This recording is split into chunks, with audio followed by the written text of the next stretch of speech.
Selamat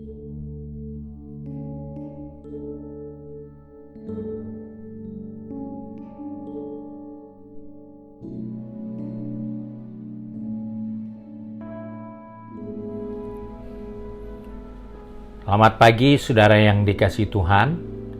Kita jumpa pada hari Rabu tanggal 7 Juli 2021. Pagi ini saya akan membaca Amsal Soleman pasal 11 ayat 19. Firman Tuhan berkata sebagai berikut. Siapa berpegang pada kebenaran yang sejati menuju hidup, tetapi siapa mengejar kejahatan menuju kematian.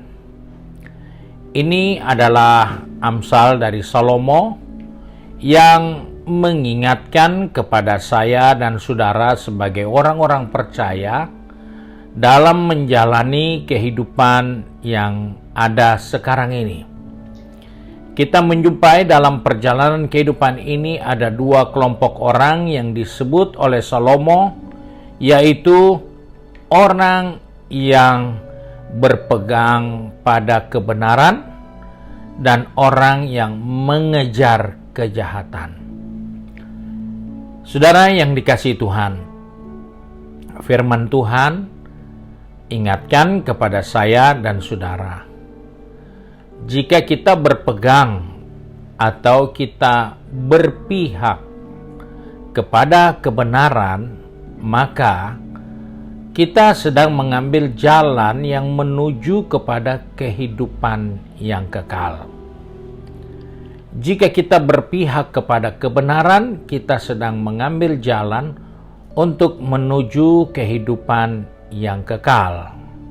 Sedangkan jika kita mengejar kejahatan, kita menuju kematian. Nah, dikatakan kita berpegang, yaitu kita memihak, kita taat, kita tunduk kepada kebenaran. Sedangkan yang dikatakan mengejar kebenaran, yaitu kita yang mengejar kejahatan, yaitu ketika kita ada di belakang kejahatan. Nah, ini yang kita seringkali tidak sadari, bahwa apa yang terjadi di permukaan itu tentunya ada orang di balik kejahatan yang sedang terjadi. Keributan yang terjadi ada dalang yang di belakangnya. Dan itulah kenyataan yang Alkitab katakan, siapa yang mengejar kejahatan, dia menuju kematian. Orang yang mengejar kejahatan adalah orang yang ada di balik kejahatan itu sendiri. Memang dia tidak melakukan, tetapi dia ada di belakang kejahatan. Dia bisa rekayasa keributan, dia bisa merekayasa kekacauan, dia bisa merekayasa keadaan yang tidak nyaman dan aman. Dan ketahuilah, orang itu boleh tidak ketahuan, tapi orang itu sedang menuju kepada kematian. Nah, oleh sebab itu Salomo, seorang raja yang penuh hikmat, mengingatkan kepada saya dan saudara supaya kita memihak, supaya kita bertahan di dalam kebenaran. Karena dengan demikian kita sedang membawa hidup kita menuju kepada kehidupan yang kekal. Kita sedang berada dalam progres untuk mencapai kehidupan yang tidak akan berkesudahan. Sedangkan siapa yang mengejar kejahatan, ia menuju kematian, yaitu orang-orang yang berdiri di balik kejahatan. Dan hal ini yang seringkali kita jumpa, khususnya di negeri kita bisa lihat sendiri, ada kerusuhan yang terjadi antara etnis, antara agama, antara suku, dan banyak lagi yang kita lihat. Kejahatan itu tidak bisa muncul begitu saja kalau tidak ada dalang, kalau tidak ada orang di belakang kejahatan itu. Dan itulah kenyataan yang Alkitab ingatkan. Orang yang mengejar kejahatan, orang yang ada di belakang kejahatan, orang-orang itu jalannya menuju kematian dengan segala cara. Ketika kita mengejar kejahatan dalam bentuk menipu, ketika kita mengejar kejahatan dalam bentuk penyalahgunaan, ketika kita mengejar kejahatan dalam bentuk penyelewengan, dalam bentuk hoax dan lain sebagainya, memang kita tidak kelihatan, tapi kita ada di belakang kejahatan itu. Dan banyak orang melakukan kejahatan seperti itu. Bukan hanya di lingkungan yang ada di luar sana, tapi sampai ke dalam kelompok orang percaya, dalam organisasi rohani, dalam kita hidup berjemaat.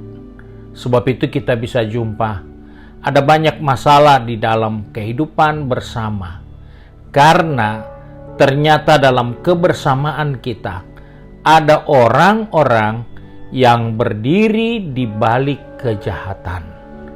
Dan hal itulah yang membahayakan kehidupan orang percaya. Sebab itu bagian lain Alkitab menceritakan adanya ragi.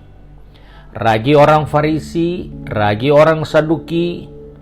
Ragi itu adalah ajaran orang yang menabur kejahatan, orang yang menabur kesalahan dalam bentuk ajaran, dan akhirnya mereka disebut sebagai ragi dari orang Farisi, ragi orang Saduki. Kenapa? Karena orang Farisi, orang Saduki, mereka ada di balik kejahatan, mereka ada di belakang kejahatan, dan itulah yang perlu kita waspadai sebagai orang percaya. Dalam menjalani hidup ini ada banyak orang ingin meraih jabatan, meraih kedudukan, meraih pangkat, dan berbagai cara dengan menggunakan kejahatan. Sebab itu mereka orang-orang yang ada di balik kejahatan. Mereka adalah orang-orang yang sedang mengejar kejahatan. Kelihatannya mereka tidak bisa dapat kejahatan, tapi sebenarnya dan sesungguhnya merekalah yang pengendali kejahatan. Itulah yang dikatakan oleh Salomo, siapa mengejar kejahatan menuju kematian. Ada banyak pekerjaan jadi hancur, ada banyak organisasi jadi rusak, karena ada orang yang mengejar jabatan. Mengejar jabatan dengan cara yang tidak baik, sehingga mereka melakukan hal-hal yang buruk karena mereka merekayasa. Ada yang merekayasa dengan uangnya, ada yang merekayasa dengan ketakutan yang bisa disebarkan, ada yang merekayasa dengan keraguan-raguan, ada yang merekayasa dengan berita hoax dan lain sebagainya. Dan itulah orang-orang yang mengejar kejahatan. Sebab itu, hari ini Tuhan mengingatkan saya dan saudara, jadilah orang yang memihak kepada kebenaran, karena itu akan membawa kita kepada kehidupan. Tetapi jika kita berada di balik kejahatan, maka sudah pasti tujuannya adalah kebinasaan. Kematian di sini bukan mati fisik semata, tapi adalah kebinasaan yang kekal. Karena yang hidup, siapapun dia pasti akan mati. Karena di dunia ini sudah ditentukan ada waktu untuk dilahirkan dan ada waktu untuk kita mati. Tetapi kematian di balik orang-orang yang hidupnya mengejar kejahatan adalah kematian yang kekal. Sebab itu, mari kita mau satu di dalam doa. Kembali kami datang kepada Bapa di surga dengan mengucap syukur karena firman-Mu mengingatkan kepada kami hari ini supaya kami tetap memihak kepada kebenaran, supaya kami tetap berdiri di dalam kebenaran yang sesungguhnya. Engkau tolong kami Bapa, pegang tangan kami, pertetapkan langkah kaki kami, agar jangan kami kehilangan arah, karena kami ingin mendapatkan sesuatu. Kami ingin mendapatkan pengakuan, Kami ingin kelihatannya berhasil, namun semuanya itu kami kerjakan dengan berada di balik atau di belakang kejahatan. Sebab itu tolong kami Bapa, supaya perjalanan kami benar-benar kami menunjukkan kami ada di pihak yang benar. Kami berada dalam pihak yang sesuai dengan kehendak Allah. Kami tidak berada di balik kejahatan, sehingga menimbulkan kekacauan, menimbulkan hal-hal yang buruk, merusak kemajuan pekerjaan dan pelayanan pekerjaan Tuhan, karena kami ada di belakang kejahatan itu. Sebab itu Bapa, kembali kami bersyukur bahwa hari ini Tuhan mengingatkan kepada kami, karena kami percaya Engkau mengasihi kami, sebab itu Engkau menegur kami. Terima kasih Bapa untuk berkat-Mu hari ini. Sebab itu kami berdoa dan bersyukur di dalam nama Tuhan Yesus Kristus, Juru Selamat kami, majikan kami yang baik dan setia. Haleluya. Amin. Puji Tuhan, hari ini ibadah pelwap dimulai jam 4 sore, disiarkan melalui YouTube channel, Facebook page, dan dilaksanakan di ruang Alfa Omega. Tuhan Yesus memberkati kita semua.